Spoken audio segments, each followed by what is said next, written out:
বলেছেন ওয়াকরনা ফি বুয়ুতিকুন্না ওয়ালা তাবাররাজনা তাবাররুজাল জাহিলিয়াতিল উলা। যারা বলেন আল্লাহু আকবার।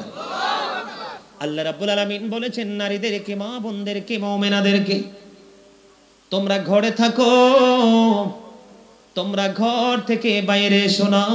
ওই জাহিলি যুগের নারীদের মতো তোমাদের রূপ অন্য বেগানা পুরুষদেরকে দেখায়ও না। কে বলেছে? আল্লাহ।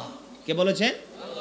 বন্ধুরে আমার, আল্লাহ কোরআনে আরো বলেছেন ইয়া বানি আদম কদ আনসালনা আলাইকুম লিবাসান ইউয়ারি সাওআতিকুম ওয়ারিশান ওয়া লিবাসুত তাকওয়া যালিকা খায়রুন। জোরে জোরে আল্লাহু আকবার। আল্লাহ বলেছেন ঈমানদারের জন্য তিন ধরনের পোশাক, আদম সন্তানের জন্য তিন ধরনের পোশাক। একটা হলো লজ্জাস্থান ঢাকার পোশাক, দুই নাম্বার হলো সাজের পোশাক, তিন নাম্বার হলো লিবাসুত তাকওয়া যালিকা খায়র। আল্লাহর কাছে সবচেয়ে উত্তম পোশাক হলো বন্ধু তাকওয়ার পোশাক। সুবহানাল্লাহ বলে না আরে জোরে। পোশাক কয়টা? কয়টা? এর মধ্যে বন্ধু আমি আপনাদেরকে যদি বলি, পুরুষের ক্ষেত্রে বলতে হলে লুঙ্গি পরেন, প্যান্ট পরেন, পায়জামা পরেন, যেটাই পরেন উপর দিয়ে থাকতে হবে নাভির উপরে। কোথায়? নাভির উপরে। আর নিচে দিয়ে থাকতে হবে টাকনোর উপরে। এটা মুসলমানের পুরুষের জন্য না ফিরানোর মানি হলো তার পরনে ছিল দুইটা লাল কাপড়। কি বুঝতে আসছে? আল্লাহর হাবিব আরো বলেছেন যেই ব্যক্তি দুনিয়াতে বন্ধু কি পরবে, যেই ব্যক্তি দুনিয়াতে সম্মানের পোশাক পরবে, গেটাবের পোশাক পরবে, কাল কিয়ামতের দিন তাদেরকে অপমানের পোশাক পরানো হবে। বলে হুজুর সম্মানের পোশাক বলতে কেমন? যেমন ধরেন ডিজিটাল বাংলাদেশ, আধুনিক প্রযুক্তি, ঠিক কিনা বলেন? Shopping mall. আমরা এতদিন বলছিলাম কি নরমাল ভাষায়, যদিও শব্দটা ইংলিশ মার্কেট, বাংলাতে বলা হয় বাজার, ঠিক কিনা বলেন? আমরা কিনতে যাই, এই করতে যাই, এখন আমরা সুন্দর করে বলি শপিং মল, ঠিক কিনা বলেন?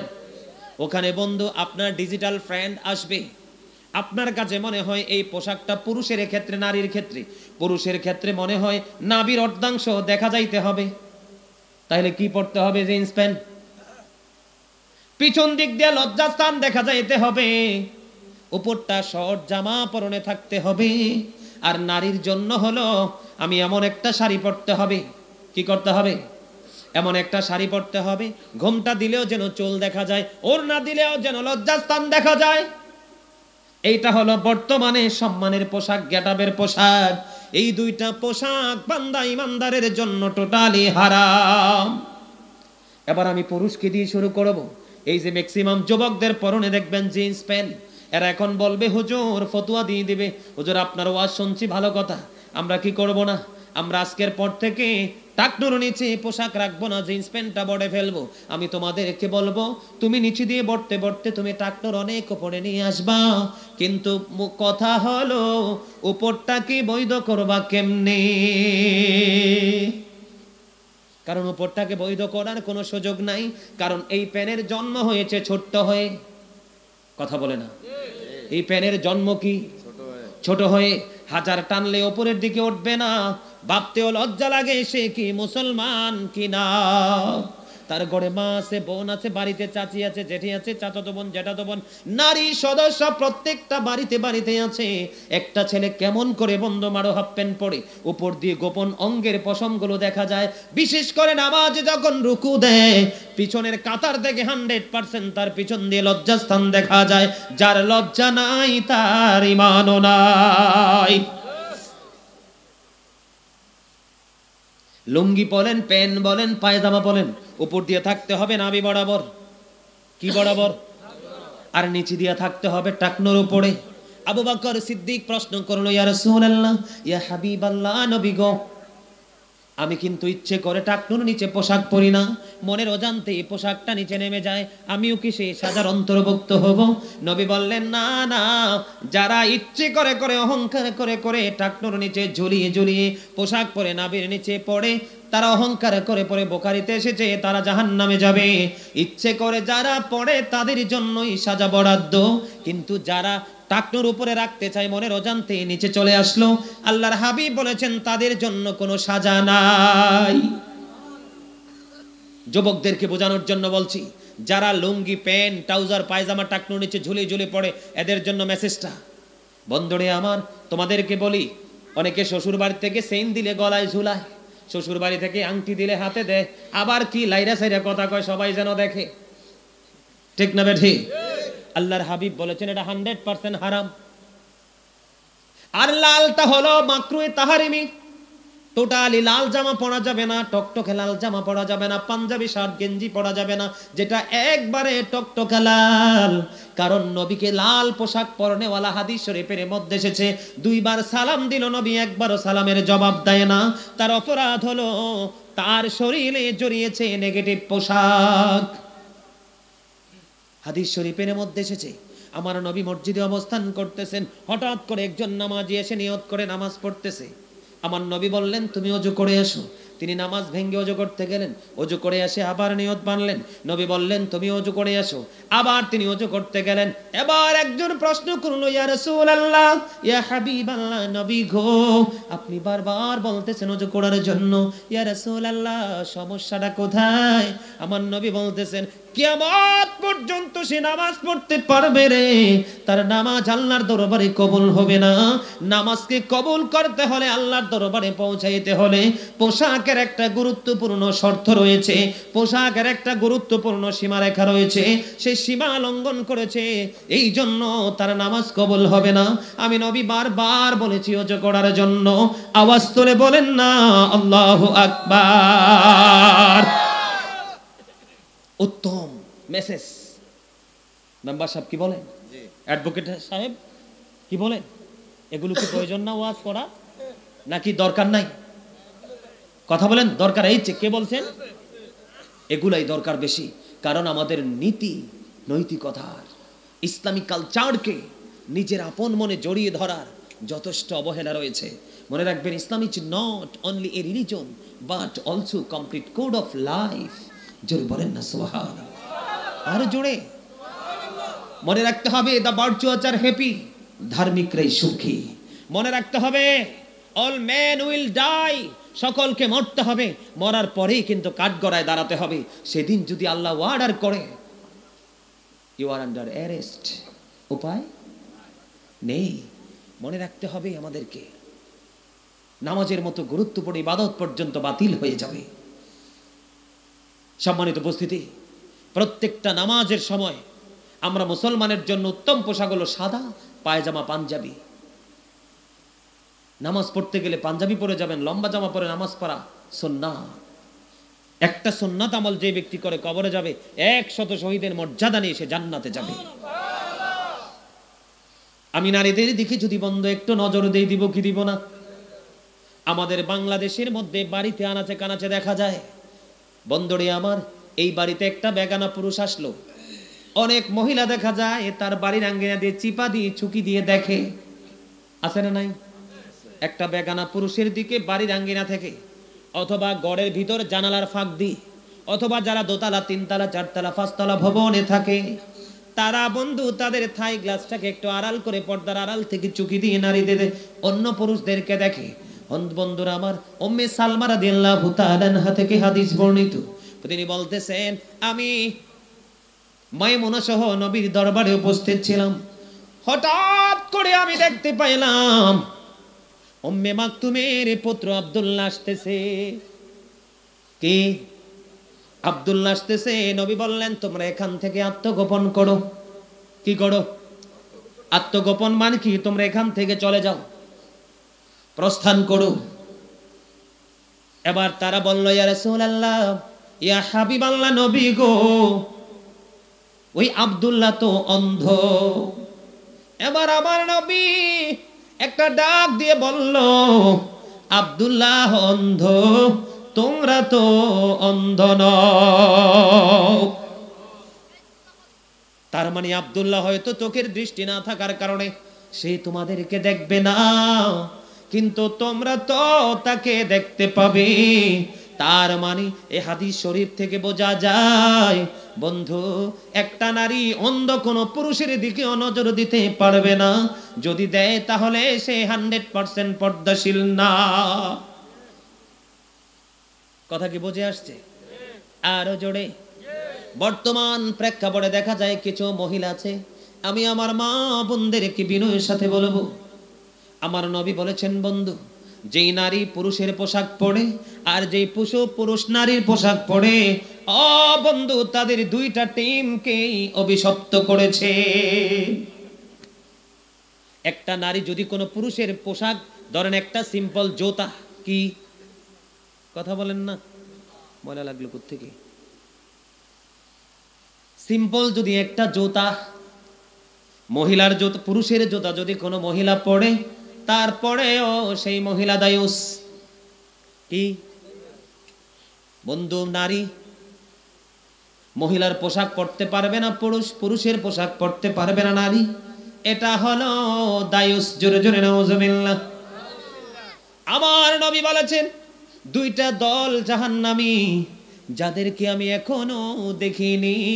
নবী ওই ১৫০০ বছর আগে দেখিনি, কিন্তু এখন তো আমাদের মাঝে আসে। নবীর ১৫০০ বছর আগের বয়ান আজকে বাস্তবায়ন হয়ে গেছে। এই দুইটা দল কে কে?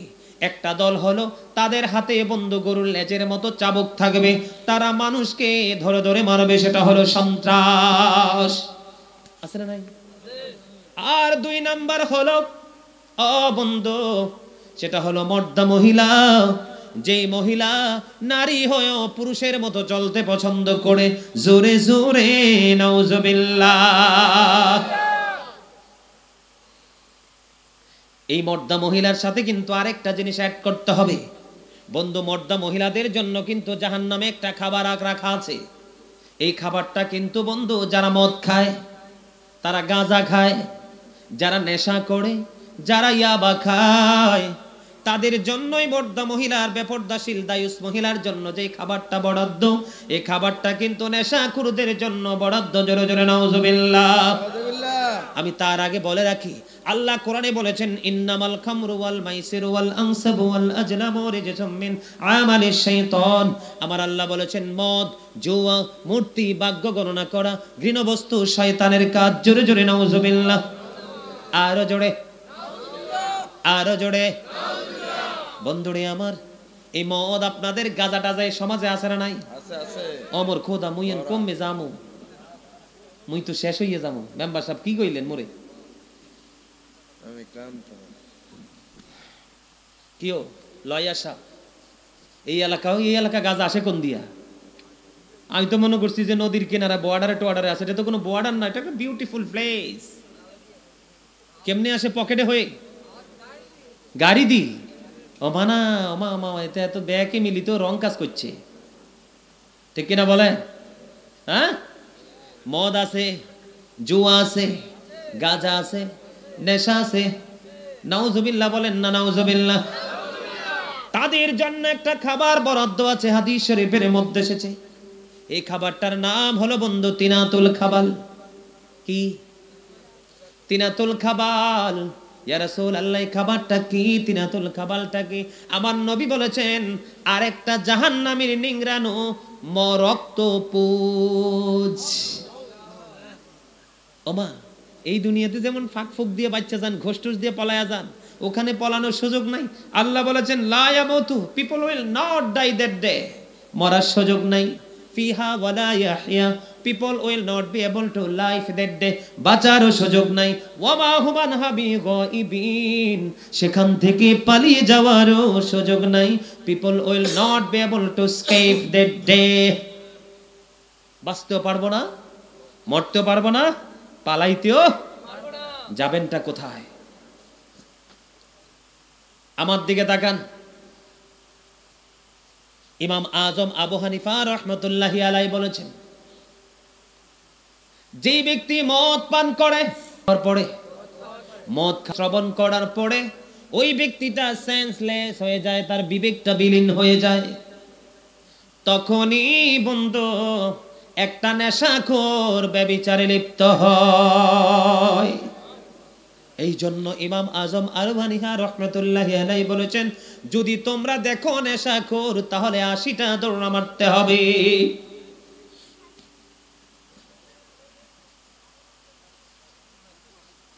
খারাপ লাগে না? ভাল লাগে? কেমনে ভাল লাগে? এটা তো খারাপ কথা। মেম্বার সাহেব কইছে ভালো, তাইলে সব ভালো। নেতায় যদি কয় সব ভালো, তাইলে সব ভালো না? কথা বলেন না কেন? হযরত আলী রাদিয়াল্লাহু তাআলা আনহু বলেছেন, এদিকে তাকান, যদি কোন দরিয়ার মধ্যে একটা ফোঁটা মদ যদি পড়ে রে, এই দরিয়ার পানি শুকিয়ে গেল, এই শুকানোর পরে কিন্তু সবুজ ঘাস ওঠে। কথা বলেন না কেন? আমি কোনদিন এই দরিয়ার ঘাস আমার পশুকে খাওয়াবো না। যেই দরিয়ায় একটা ফোঁটা মদ পড়লো, সেই দরিয়ায় যদি বিশাল একটা মিনারা তৈরি করা হয়, এই মিনারায় দাঁড়াইয়া আমি আলী কোনদিন আজান দিব না। নাউজুবিল্লাহ। মদ এত খারাপ জিনিস, গাঁজা ইয়াবা এত খারাপ জিনিস। এই জিনিসগুলো সমাজকে ধ্বংস করে দেয়, জাতিকে ধ্বংস করে দেয়।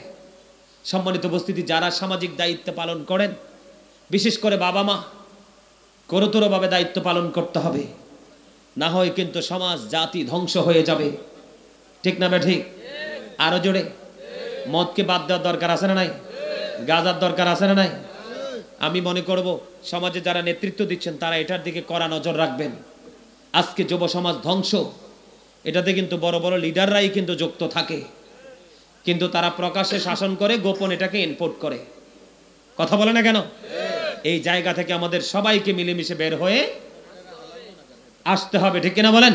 ওই যে আমার ভাই বলছে হালাল, শোনেন, রাসূল সাল্লাল্লাহু আলাইহি ওয়াসাল্লামকে রাসূলের প্রিয় একজন লোক বলল, আমি তো এই মদটাকে উৎপাদন করতেছি ঔষধ হিসাবে। কি হিসাবে? ঔষধ হিসাবে। তখন হাদিস শরীফের মধ্যে এসেছে, আমার নবী সঙ্গে সঙ্গে উত্তর দিয়েছে, এটা কখনো ওষুধ হতে পারে না, বরং এটাই হলো রোগ। বন্ধুরে আমার, মদ নেশা এমন একটা নোংরা জিনিস, এটা সকল পাপের দরজাকে খুলে দেয়। সে মাতাল হয়ে যায়, সেন্সলেস হয়ে যায়, বিবেকহীন হয়ে যায়, তার সব কিছু মূল জিনিস বিনষ্ট হয়ে যায়। সম্মানিত উপস্থিতি, আপনারা অনলাইনে দেখবেন মদ নিয়ে যথেষ্ট, জুয়া নিয়ে, গাঁজা নিয়ে যথেষ্ট ওয়াজ আমার অনলাইনে করা আছে। অনলাইন থেকে কালেক্ট করে নেবেন। যেহেতু অনেক রাত হয়ে গেছে, আমি আপনাদেরকে শুধু এইটুকু অনুরোধ করব, মদ খাওয়া হারাম, জুয়া, কথা বলে না, জুয়া হারাম, গাঁজা হারাম, এইগুলো থেকে আমাদেরকে বেঁচে রাশি গণনা করা। বেগানা নারী পুরুষ একত্রিত হইও না। বেগানা নারী পুরুষ যখন একত্রিত হয়, তাদের মধ্যে মিডিয়া থাকে হলো শয়তান। শয়তান না হওয়া, আমার নবী বলেছেন, শয়তান হলো, নারী হলো গোপনীয় জীব। তারা গোপনে থাকবে, পর্দার অন্তরালে থাকবে। তারা যখন পর্দার বাহিরে আসে রে, শয়তান তাদেরকে দেখে উকি ঝুঁকি মারে। উটের মাথাটা বড় না ছোট? কাল কিয়ামতের দিন যে নারীরা বেপর্দাশীল ভাবে চলাচল করে মজা পেয়েছে, তাদেরকে ওই উটের কুজ্জুটিকার মতো উঁচু করে দাঁড় করানো হবে। নাউজুবিল্লাহ। আরো জোরে বলেন না নাউজুবিল্লাহ। বন্ধুরে আমার, আল্লাহ রাব্বুল আলামিন ক্ষমা করবে না। বিশেষ করে এটার জন্য স্বামীদেরকে বেশি মার খাইতে হবে। আপনার স্ত্রী বেগানা পুরুষের সাথে কথা বলছে, তার সাথে দেখা করতেছে, আপনি যদি তাকে বারণ না করেন তাহলে আপনি দায়ুস, আপনিও সাজার আওতায় আসতে হবে। জোরে জোরে নাউজুবিল্লাহ। কথা কি বুঝতেছেন? পর্দাটা কতটা গুরুত্বপূর্ণ জিনিস। নবীকে যখন দেবর সম্পর্কে প্রশ্ন করা হলো, কি কথা কয় না? এখন আমাদের দেশে ম্যাক্সিমাম নারী কিন্তু দেবরের সাথে, ননদের হাজবেন্ডের সাথে কথা বলতে মজা পায়। ঠিক না বেটি? আমার নবী একবার স্পষ্ট করে বলে দিয়েছেন, একটা নারী দেবরের সাথে দেখা করার চাইতে মৃত্যু তার জন্য অনেক উত্তম। আমার নবী বলেছেন, আমার দিকে তাকান, আমাদের নারীদের কিন্তু এখন এমন অবস্থা হয়, তারা কিন্তু অন্য পুরুষের আকর্ষিত হওয়ার জন্য, অন্য পুরুষের মাঝে তার প্রতি আকর্ষণ বাড়ানোর জন্য কি করে? ঠোঁটে লিপস্টিক, পায়ে আলতা, পায়ে আরো থাকে পেন্সিল শু, ঠিক কিনা বলেন? আর এমন ওড়না পড়ে মনে হয় বাতাসের সাথে সেটা ঝুলছে মনের আনন্দে। বন্ধুরে আমার, আমার নবী একবার স্পষ্ট করে বলে দিয়েছে, যেই নারী পোশাক পরার পরেও তার অঙ্গ দেখা যায়, সেই নারী কখনোই পোশাক পরিহিত নারী নয়, সেই নারী হলো উলঙ্গিনী। জোরে বলেন না নাউজুবিল্লাহ। নারীকে কন্ট্রোল করতে হলে পুরুষকে অ্যাক্টিভ হতে হবে।